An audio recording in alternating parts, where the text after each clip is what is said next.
مرحبا بكم في ملعب مولاي عبد الله بالرباط في الحله الجديده ديالو. بعد اقتنائكم للتذكره ديالكم عبر المنصات المعتمده، نبغي نذكركم ان الولوج للملعب مرهون بتوفر كل شخص على تذكره خاصه به، شحال ما كان العمر ديالو.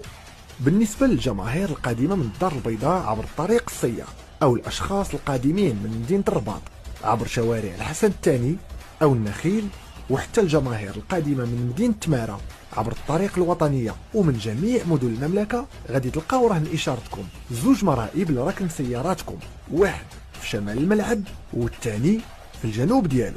والولوج ليها مرهون بتوفركم على شارع ماكارون بالاضافه لتذكره المقابله.